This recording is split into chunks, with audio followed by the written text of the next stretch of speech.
Halo Sobat Vilkom, kembali lagi bersama kami di Alumni Super, dan itu saja di Mojok Bersama Kami.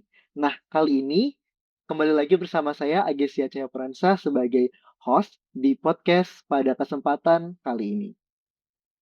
Dan teman-teman Sobat Vilkom, tentu saja kali ini kita tidak sendiri. Kita ditemani dengan sosok inspiratif, sosok luar biasa yang sudah melalang buana, sudah berkiprah di dunia teknologi, tentu saja. Dan kita sambut tentu saja Kak Fahmi Alfareza, alumni Teknik Informatika Fakultas Ilmu Komputer angkatan 2015. Halo Kak Fahmi, Halo guys dan teman-teman Velkom. baik. Bagaimana Kak Fahmi kabarnya hari ini? Oke, alhamdulillah ya. Ini sore-sore mendung, hujan, ya sedikit ngantuk tapi harus semangat ya. Tetap Gimana semangat. kabarmu guys? Alhamdulillah baik Kak.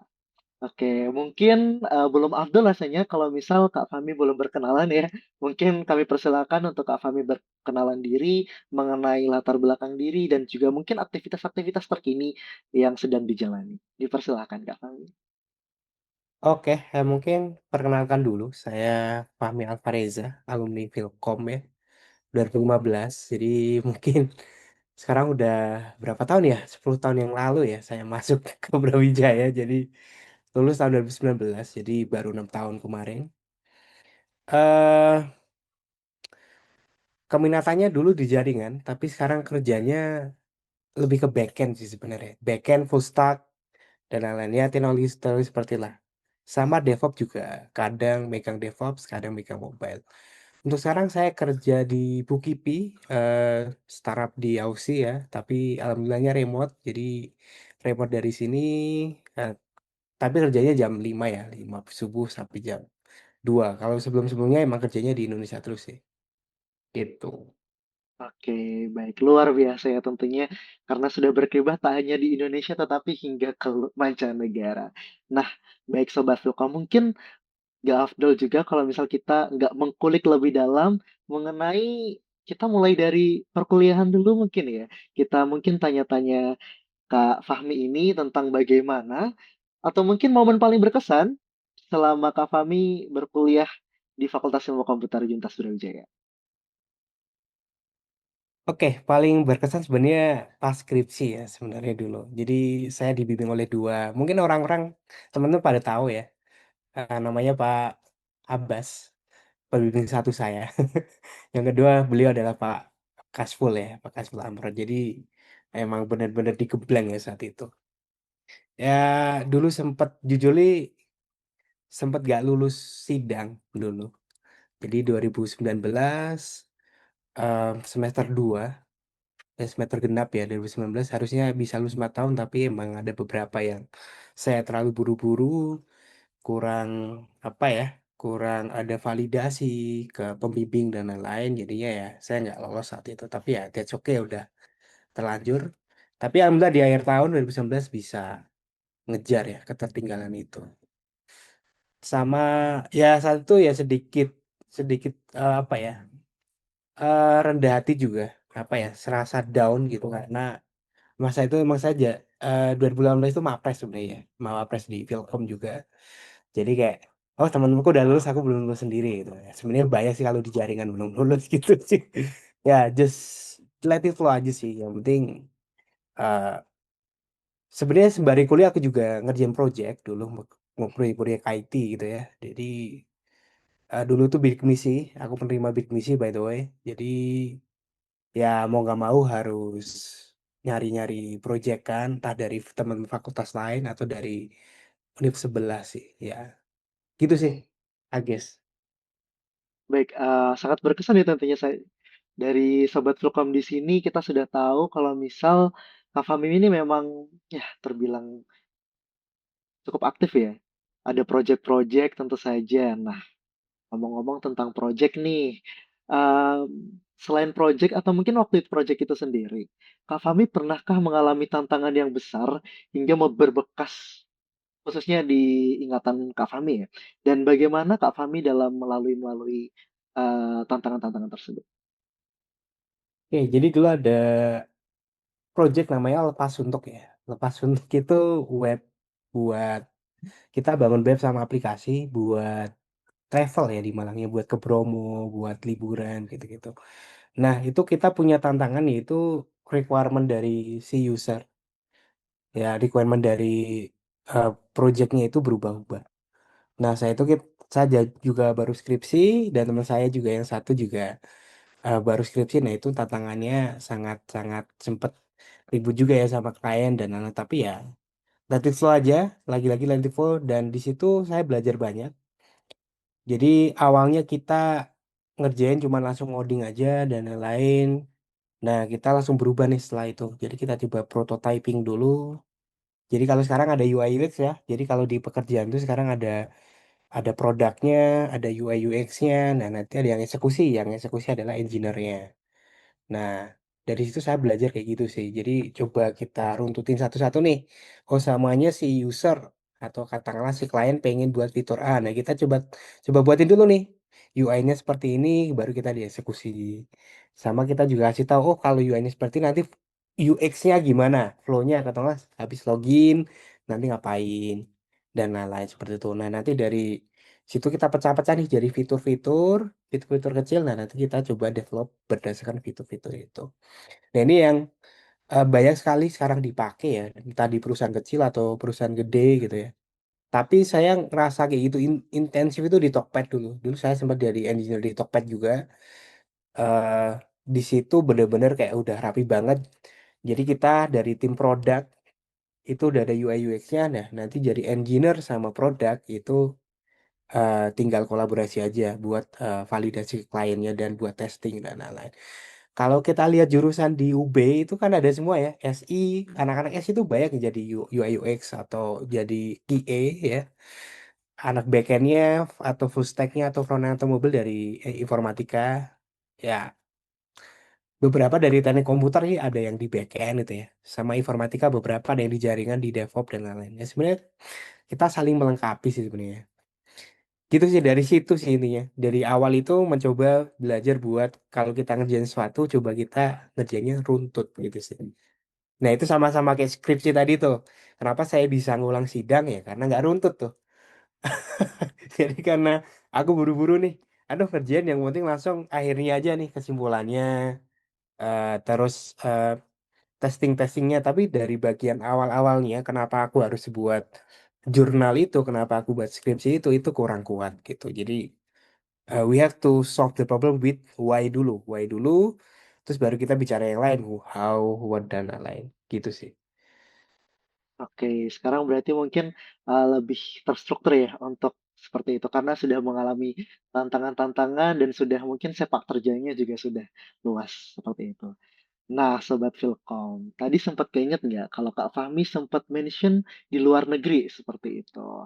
Nah, setelah berbagai pekerjaan atau mungkin beberapa kegiatan, aktivitas, bahkan hingga ke luar negeri, apa perbedaan yang paling terasa tentu saja di dunia kampus dan di dunia profesional bagi Kak Fahmi itu sendiri? Oke, by the way pas kuliah juga beberapa kali ya ke luar negeri, cuman nggak sering itu. Ya paling lomba-lomba aja dan lain-lain, kenal sama teman-teman luar negeri dan lain-lain. Gitu sih. Kalau dunia kerja mungkin ya kalau dunia kuliah mungkin cuman gitu ya kenalan, ngobrol, ngalor ngidol lah ya.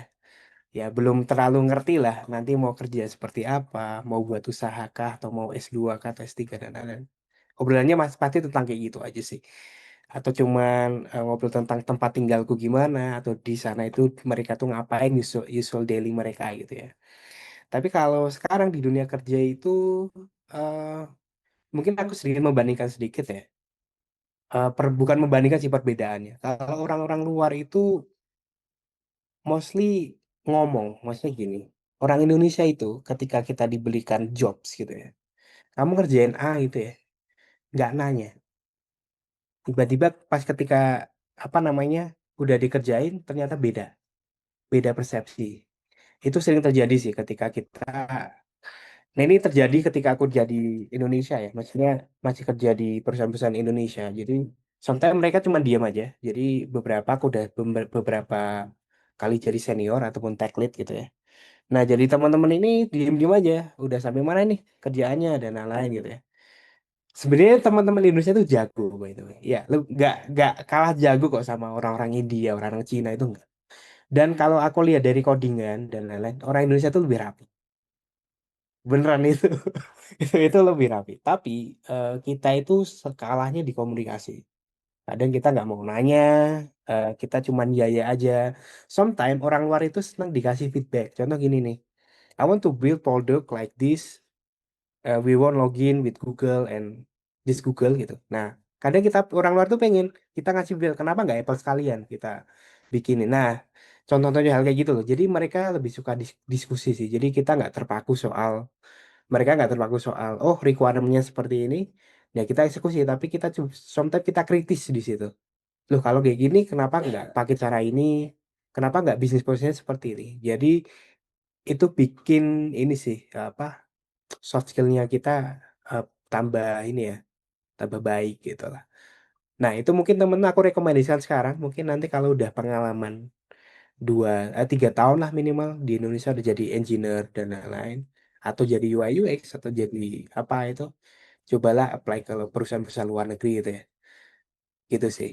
Karena sedikit beda culture-nya, kita punya pergaulan internasional dan kita lebih berkembang sih di situ. Gitu, gitu sih, menurutku kayak gitu. Baik, selanjutnya nih, untuk pekerjaan dan aktivitas dari Kak Fahmi sendiri, selama ini mungkin sudah berkiprah di luar negeri, di Indonesia. Mungkin apakah sebagian besar dari kegiatan-kegiatan tersebut linear dari jurusan teknik informatika atau ada bahkan cukup banyak yang ya mungkin tidak dipelajari di jurusan sehingga membuat kakak, oh ini tuh berbeda dari jurusan waktu kuliah seperti itu dan bagaimana kakak bisa sampai di posisi sampai sekarang ini? Oke, aku disclaimer dulu. Kuliah itu sebenarnya kalau kita nggak belajar apa-apa, contoh kayak cuman ngikuti materi kuliah, kita nggak akan jadi apa-apa. Jadi teman-teman ketika kuliah ya mau nggak mau harus coba belajar-belajar hal di luar kuliah. Contohnya kayak di kuliah kalau kita lihat pemrograman web kan biasanya pakai PHP atau apa gitu ya. Sedangkan yang populer di perusahaan-perusahaan besar itu atau sekarang itu Node.js dan lain. Sometimes perguruan tinggi itu ketinggalan kurikulum dari industri. Sometimes kayak gitu. Nah, saya kerja pertama kali itu di Binar Academy dulu jadi mentor. Setelah lulus ya, itu pakainya Node.js. Yang sebelumnya aku nggak pernah pakai sebelumnya di project-projectku sebelumnya. Biasanya pakai PHP dan Android Studio. Pakainya masih Java ya. Saat itu masih belum Kotlin ya. Nah, tapi dari situ eh aku belajar terus sih. Jadi kayak ketika teknologi ada Gen AI nih, Gen AI ada model, contohnya GPT, OpenAI, Gemini, dan lain-lain. Aku coba belajar. Nah, ada tools-tools namanya kayak Langchain, ada banyak sih teknologi kayak RAG, RAG, terus ada fine tuning dan lain-lain. Jadi dulu tuh aku sempat pengen banget jadi AI engineer ya. Tapi ternyata model-model tuh sebenarnya udah bantu kita buat AI engineer nih. Jadi kita tinggal masukin data aja ke situ, otomatis dia ngetrain nih data kita. Nah, padahal kalau kita di kuliah, kita akan disuruh ngetrain dari awal kan. Mungkin ya jurusan AI tahu kan, kita ada data preprocessing dulu, terus ada nanti data training, nanti ada deep learning-nya dan lain-lain. Nah, sedangkan AI sekarang itu kita cuma butuh data preprocessing aja. Kita masukin situ, nah mereka yang ngetrain. Nah, keren kan? Nah, itu namanya fine tuning nih ya, sekarang lagi lumayan rame. Tapi fine tuning ini ada kelemahannya, datanya dia nggak up to date. Nah, jadi itu cocok buat analisis data-data finansial atau data-data yang lama historical gitu ya. Sedangkan kalau RAG ada ada cara baru buat apa namanya memanfaatkan model itu pakai RAG. Nah, RAG itu bisa pakai data kita nanti ditanyakan ke mereka, nah kita dapat konteksnya gitu. Nah, sama kayak DevOps itu ya dulu pertama kali aku di Tokped tuh tahu ada Ansible dan lain-lain itu ya. Nah, itu sebenarnya jadi dari lingkungan kerja. Sebenarnya menurutku emang kerja setahun sampai 3 tahun itu emang buat belajar sih. Buat belajar. Walaupun mungkin kalau udah level senior ke atas ya tetap belajar, cuman menurutku banyak-banyakin belajar ketika kita umur kerjanya baru 0 sampai 3 tahunan sih. Saya dulu cuman backend aja ngertinya tuh, backend sama Android aja. Habis itu ya ngerti semua, belajar React, belajar Next.js, belajar Svelte ya. Svelte itu front end yang paling enteng ya di JavaScript. Belajar Python juga buat belajar AI ya. React Native juga ada, aku punya aplikasi sendiri. Nanti juga bisa dicari aja di ini di apa eh, di Play Store atau App Store tuh ada aplikasiku. Cuman itu proyek-proyek sampingan aja buat belajar biar nggak lupa sih. Aku belinya pakai React Native. Ada beberapa project di cloud ya. Aku biasanya pakainya AWS atau apa AliCloud atau GCP ya dan lain-lain. Gitu sih. Jadi emang kerja itu kalau bisa ketika kalian udah di situ ya perbanyaklah belajar sih biasanya kayak gitu sih. Gitu. Waduh, berarti core-nya memang teknologi banget nih Kak Fahmi. Sudah mengerti tentang, wah, luar biasa untuk belajar dan kemauannya ya Sobat Vilkom. Nah, selanjutnya nih, dari semua yang Kakak pelajari di kampus nih, yang paling berguna mungkin menurut Kak Fahmi sendiri itu mungkin hal dalam aspek apa saja sih? Khususnya untuk di dunia profesional ya Kak? Menurut tuh ini sih cara berpikir struktural sih, cara berpikir dari step A, B, C, D, E, F, G. Jadi kalau dulu aku di jaringan kan dijelasin kan sama dosen-dosenku dulu. Beliau-beliau itu ngejelasinnya keren-keren banget. Jadi kalau kita eh, apa namanya pengiriman data itu kan kayak paket ya, paket kurir gitu ya. Dia mencok-mencok kemana ada branch-branchnya gitu ya, ada branch-nya. Nah itu kan mikirnya juga apa namanya eh, didesain dari hal yang sebenarnya dia runtut banget gitu, algoritma banget gitu. Makanya gini, ketika orang dulu yang pertama kali buat internet, dia itu bisa kepikiran, oh pakainya dimencokin dulu nih di sini baru sampai ke sini, di sini gitu. Jadi dia ambil dari eh, dunia nyata, tapi diimplementasikan di komputer. Nah, sebenarnya komputer tuh kayak gitu juga. Jadi entah bahasa-bahasa pemrograman sekarang, teknologi-teknologi sekarang itu sebenarnya banyak inspirasi dari kehidupan nyata sebenarnya. Bahkan kalau kita lihat nama-nama dari teknologi ya yang ditemukan sekarang itu filosofis banget ya. Ada Unix ya, Unix. Terus ada kalau Netflix tuh ada punya namanya Aurora, ya sorry, bukan Aurora sih, Zul. Itu tuh dewa-dewanya mana? Yunani. Nah, itu tuh bisa dibilang dia powerful nih buat arsitektur seperti itu. Kayak gitu. Jadi emang basically banyak banget yang ku pelajarin, terutama soal cara berpikir ini sih runtut sih dari A, B, C, D, F gitu. Jadi kita nggak bisa langsung lompat pengen samanya gini. Kita pengen buat jembatan, loh kita bangun aja nih. Nah, tiba-tiba di tengah jalan, loh ternyata semennya kurang nih. Oh ternyata tiba-tiba eh, tiangnya kurang dan lain-lain. Nah kita di di sini di ini ya informatika dulu kita disuruh buat mikirin dulu nih requirement-nya seperti apa baru kita bangun gitu. Jadi kayak ibaratnya kita harus mikirin arsitekturnya dulu seperti apa, rumusnya seperti apa-apa gitu ya, baru kita apa namanya implementasi seperti itu sih. Baik, berarti memang berpikir struktural itu cukup penting teman-teman Vilkom. Apalagi sebagai seorang engineer ya tentu saja kita juga memang harus berpikir secara struktural untuk mencapai sebuah output yang memang kita inginkan. Merupakan pesan yang luar biasa dari Kak Fahmi.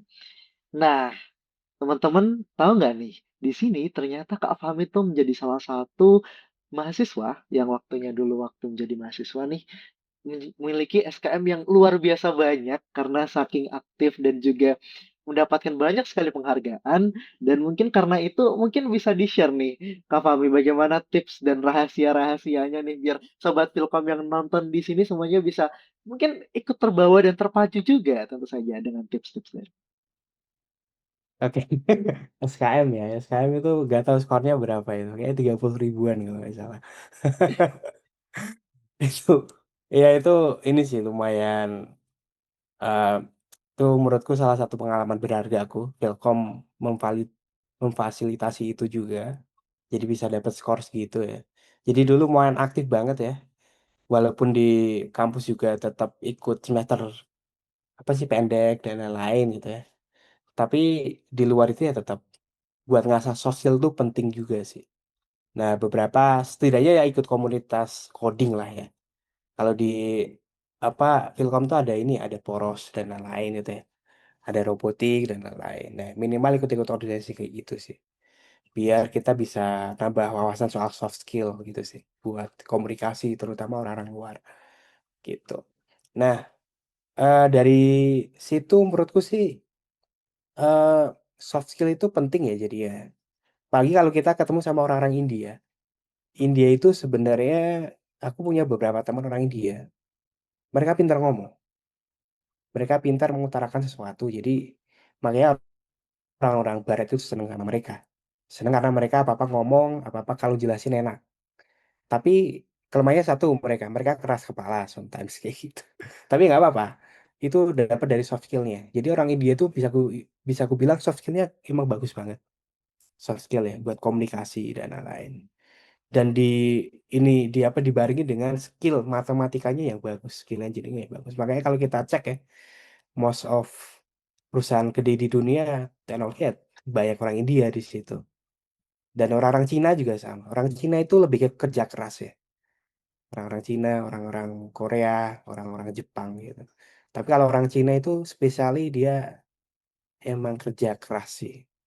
Walaupun kalau aku lihat aku punya teman orang Cina, codingannya ya berantakan, yang penting is work gitu. Sometimes kita cuma butuh kayak gitu sih. Yang penting work gitu ya codingannya gitu. Nah, intinya dari teman-teman carilah kegiatan di luar biar nanti soft skillnya barangkali kita bisa nyalip minimal orang Filipina kita salip, orang Vietnam kita salip soft skillnya karena sekarang yang lagi ramai kan Vietnam sama Malaysia ya di di ASEAN ini, jadi Indonesia ini nggak dilirik sama sekali. Tapi untungnya beberapa perusahaan luar negeri itu udah mulai ngelirik Indonesia karena kita tahu ya beberapa unicorn ada di Indonesia dan lagi tech winter juga. Nah itu sebenarnya kesempatan juga sih buat kita gitu.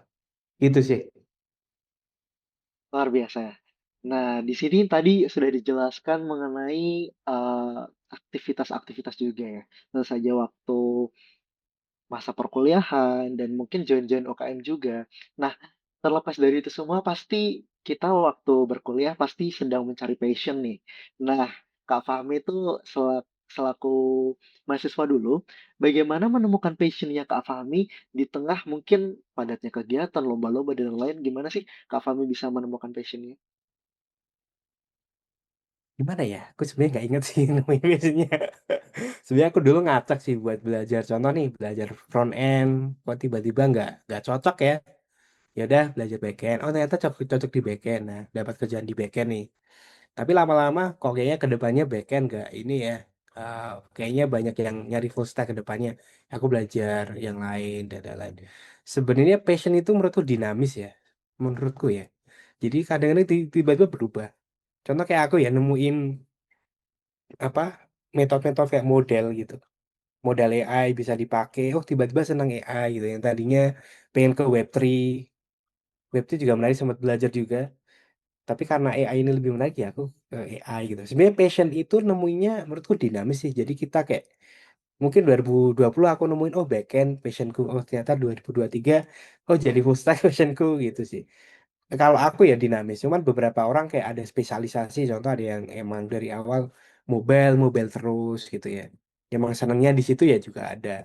Ada yang senangnya di front end terus juga ada. Ada yang senangnya di back end terus juga ada. Ada yang senangnya jaringan terus juga ada. Jadi menurutku kalian perlu ngulik semua dulu, nanti kalian tentuin yang passion kalian tuh di mana. Kalau soal bicara soal di teknologi ya, kalau di luar itu juga bisa sebenarnya. Akan ada beberapa teman-teman kita yang emang habis kerja, gak kerjanya di tentang teknologi ya, di luar itu kan juga ada. Nah itu kan dia berarti nemuin passionnya. Menurutku tiap orang bisa nemuin passionnya tapi dengan cara yang berbeda-beda sih. Gitu. Luar biasa. Tentu saja pasti teman-teman di sini mikir, keren sekali ya. Harus nyoba satu-satu. Nah, itu berarti kita semua, Sobat Vilkom, memang harus berani untuk mencoba dan berusaha. Karena itu semua tidak akan tahu kalau kita tidak pernah mencoba. Nah, terakhir mungkin buat Kak Fahmi nih, yang saat ini mungkin sudah bekerja di bidang profesional, mungkin bisakah kasih tips atau mungkin motivasi dan pesan kepada mahasiswa dan sobat Filkom di sini biar terus berkembang dan mungkin menjadi salah satu dari, alumni super yang nantinya bisa berkunjung dan juga menjadi wajah-wajah keren di Filkom? Oke, mungkin, saran dari aku sih, dari sekarang mungkin teman-teman mulai belajarlah bahasa Inggris atau katakanlah bahasa Jepang ya. Sekarang Jepang lagi butuh banyak orang nih, terutama engineer. Sebenarnya saya juga kemarin ada tawaran juga di Jepang. Jadi jadi principal ya, principal engineer itu dia, mirip sama tech lead, tapi harus on di sana ya. Jadi ya mungkin belum ambil juga. Jepang nih lagi banyak banget peluangnya. Nah, teman-teman beberapa yang di Samsung, ini udah ada yang beberapa ke Jepang di alumni dulu yang di Tokped juga sama, ada yang udah di Jepang, yang di Goto dulu ya, di Kucing Tokopedia. Terus beberapa juga ada yang di Saudi ya, di Saudi, beberapa di Australia. Tapi menurutku bahasa yang penting kalian utama pos itu bahasa Inggris sih, bahasa Inggris. Selain itu juga kalian perlu belajar skill-skill full stack terutama. Sekarang lagi banyak dicarinya full stack sih, kalau di luar negeri ya. Tapi yang lebih penting dari itu, luar negeri itu biasanya butuh pengalaman 0 sampai 3 tahun, 3 tahun lah ya minimal kita pengalaman di sini. Nah, sebelum teman-teman bisa, ini kan loker lagi susah ya sebenarnya di Indonesia ya. Di Indonesia lagi susah sebenarnya. Tapi mau nggak mau kita tetap di sini dulu stay 3 tahun gitu ya, sampai 2 atau 3 tahun baru nanti kita keluar. Nah, waktu itu sebelum kita kerja, coba banyak-banyak belajar dulu nih. Aku cocoknya di mana ya? Buat-buat portofolio dulu deh yang banyak. Entah portofolio backend, front end, full stack atau AI atau jaringan ya, atau networking, cloud dan lain-lain. Coba aja satu-satu. Barangkali ada passionnya nih di situ. Nah, ketika udah dapat kerja nanti ya semoga cepat dapat kerja. Nah, nanti kalau udah pengalaman 3 tahun, nah coba les-les bahasa Jepang atau bahasa Inggris lah. Nanti biar bisa go internasional gitu. Sekarang lagi banyak kok yang nyari orang Indonesia sebenarnya buat engineer di luar. Kalau Middle East itu lagi nyarinya full stack sih atau backend biasanya sama orang produk ya kalau tapi biasanya di Saudi, di Qatar, di Uni Emirat Arab. Kalau Aussie lumayan banyak, US banyak cuman US ini eh, jam kerjanya ya rada rada susah sama Eropa juga sama rada susah. Kalau Jepang biasanya onsite ke Jepang, tinggal milih aja tuh ya nanti. Jepang juga ada kok yang nggak harus belajar bahasa Jepang, ada kok. Ada yang nyediain rumah juga, mes buat kalian pekerja gitu ya. Jadi kalian benar-benar digaji apa namanya eh, pajaknya itu ngitungnya itu benar-benar gaji bersih bukan gaji kotor yang udah dipotong pajak karena pajak Jepang gede ya 20% nanti itu itu sih cari pengalaman dulu banyakin portofolio nanti coba cari-cari pengalaman internasional sih gitu atau enggak nanti S2 di sana terus nanti nambah jaringan bisa kerja di mana-mana gitu. Luar biasa, sudah membuka wawasan kita semua ya Sobat Filkom, bagaimana di dunia luar, di luar negeri mancanegara, luar biasa sekali. Sosok Kak Fahmi ini memang menginspirasi kita, dan khususnya tidak hanya berkiprah di nasional, dan bahkan internasional.